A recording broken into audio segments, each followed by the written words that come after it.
Hi, and welcome to Business Unusual. I'm Liz Whitehead, and I'm here with Mike Larson. And we're going to talk about doing business in unusual times. So, Mike, your day job is is a printer.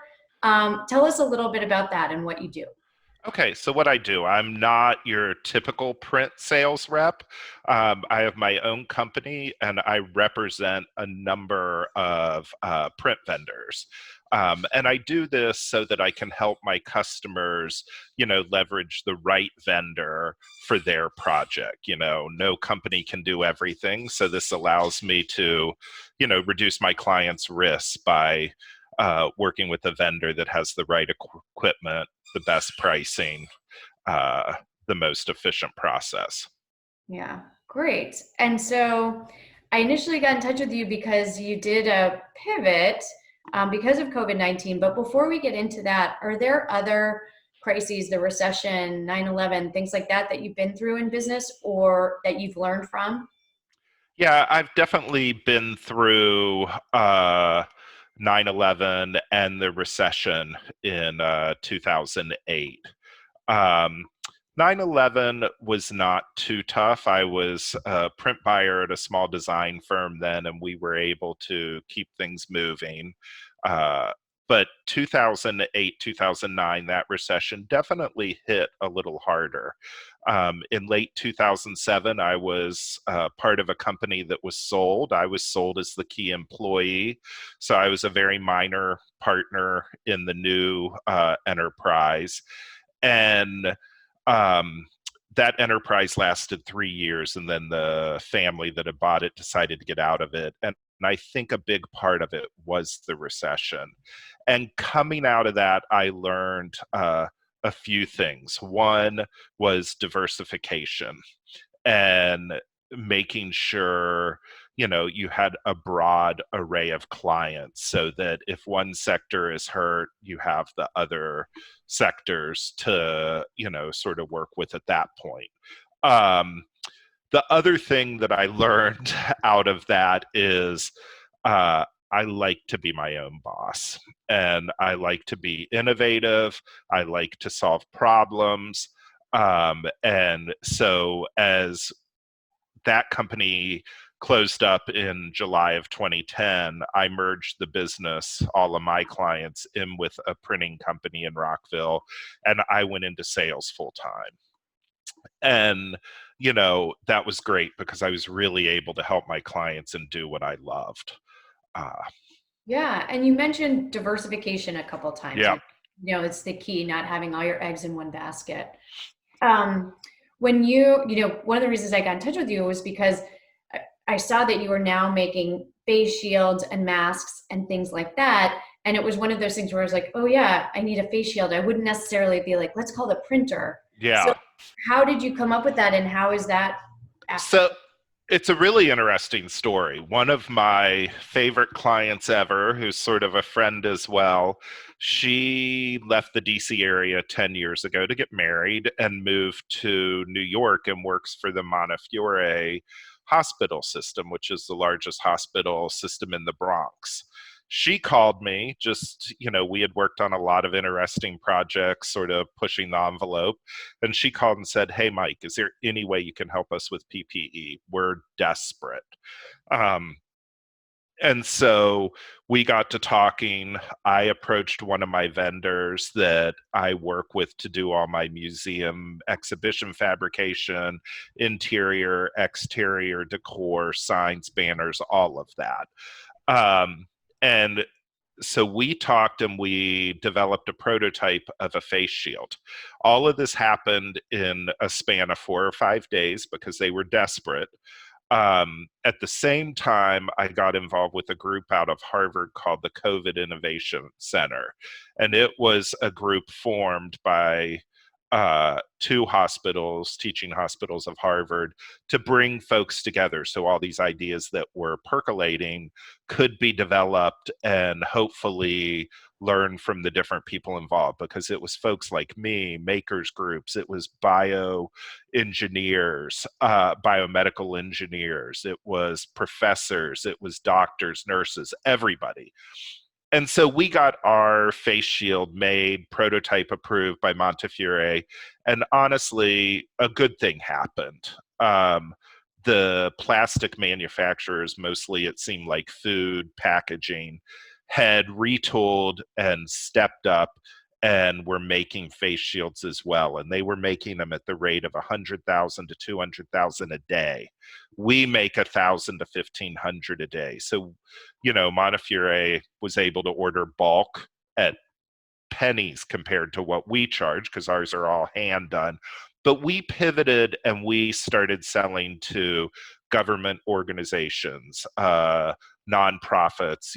We did multiple nonprofits that do outreach or direct shelter work, feeding of homeless folks. And, they have masks, but they wanted face shields as well. We had individuals buying them. It just, it was very interesting. And we're still selling them. Now, with the masks, I don't make any of the masks, but I've been able to identify manufacturers that have, and I've been able to rep for them and get masks in the hands of folks who need them. I'm also working with museums, bids, people that interact with the public to get branded face masks done so that when they get back and open and everyone's wearing face masks, their brands there just to temper the mask a little. Oh, wow. Okay, Yeah, great. Yes. So it's an extension of what you've been doing, which is just helping your clients, finding the right vendor to get your clients what they need. totally. I mean, that's exactly what it was. I've always done promo goods, but it's not been a main part of my business. But I did realize there's some important stuff that I can get out, like hand sanitizer is becoming more available now. So I'm going to do a mass email campaign to see if folks want to get some branded hand sanitizer. So conferences, just a little gift to send out to your clients to remember who you are. So, just pivoting with that. I've also, helped folks come up with interesting ideas. It could be a mailing. We did a couple mailings last week around Giving Tuesday today. But virtual conference kits, and we're talking about a lot of different things. How can we do it differently? I've done a lot of backdrops for Zoom meetings. A designer and I are getting ready to put out a thing about podcast studios or webinar studios that you can do for anywhere between $500 and $2,000. So, Okay, great. Well, yeah. we were just talking about that, so I Yeah. might talk to you about soundproofing my office for my family. Yeah. Although people have been pretty understanding if there's a jailbreak and a kid runs in or something Yeah, like exactly. I mean, I always get lots of kudos when the dog jumps up on my lap and I pet him for a little bit. It just, brings a little, smile to the meeting. that. Yeah. What are some of the things that you think will stay? I mean, do you think we'll stay this relaxed at work? I probably not. But are there some things that you think will stick? That's really interesting that you asked that because I've actually had that discussion sort of on a work life balance for me, myself. And I am determined not to go back to the craziness that I did before. I thought I had really calmed it down some, but I realized I had not. I think one of the things that will stick is I think we'll do a lot more virtual meetings. It's more efficient use of time. And, I think we've learned it's effective. So I think that's one. I know for me, I am going to make sure that I carve out time for myself. Like, I'm very rarely going to schedule a lunch meeting. Lunch is going to be for me. I'm going to come home, I'm going to eat. Just, that gives me the recharge for the rest of the day. The other thing that I think will stick, but it takes a little work, is I'm really looking at processes that I use to do my business. And it could be around, my CRM and my project management tool. It could be around how I utilize my employee. I have one employee part-time that helps me with a lot of stuff, and really looking at how I do business so that when business gets back to that 100% or 150%, I'm doing it a lot smarter. And the other thing is, I'm really looking at my customers and jobs that I do and saying what makes sense and what doesn't. So I'm really using, and I'm hoping this all sticks because I'm really using it as a reflective time to to see how I can make my business work better and work smarter.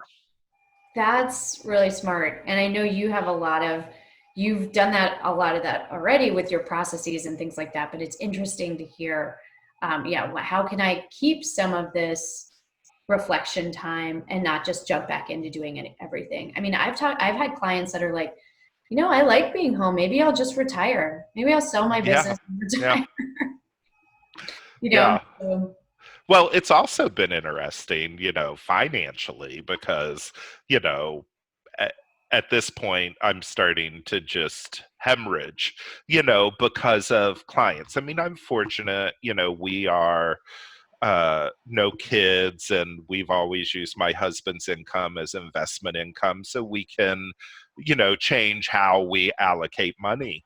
But it is, really looking at every expense that I have and saying, is it necessary? When this all started and I was working from home, I'm like, well, maybe I'll give up my office. But then I really realized that's an important expense. It makes me more effective. And, because of my home life situation, husband working nights, I really can't be here during the day a few days a week. So, but for me, that's one thing that won't stick. I'm not working from home. yeah, I think we'll see a lot of other folks working from home. I think we'll see some bigger corporations that have the cubicle farms, downsizing and letting people work from home 3 or 4 days a week and just, rotating who comes in. yeah, yeah. Because at first they'll have to, and then again, that Yeah. work too. Yeah, it's interesting. And that kind of leads us to a question of, because we're starting to we're in Maryland, starting to talk about coming back to work. And so what I've been saying is like, well, I feel like our governor has used this time wisely, just like you're using your time wisely to say, okay, when it does get back, what are the things I can put in place now? And I feel like the governor's been doing that too. Yeah. But when we get back to work, I mean, you've been sick with COVID. So, what are some of the things that are your concerns about reopening, knowing what you know about how awful it is to be sick? Yeah, yeah, yeah, yeah. And I just had a moderate case. I don't wish this on anyone, but it was 2 weeks of hell.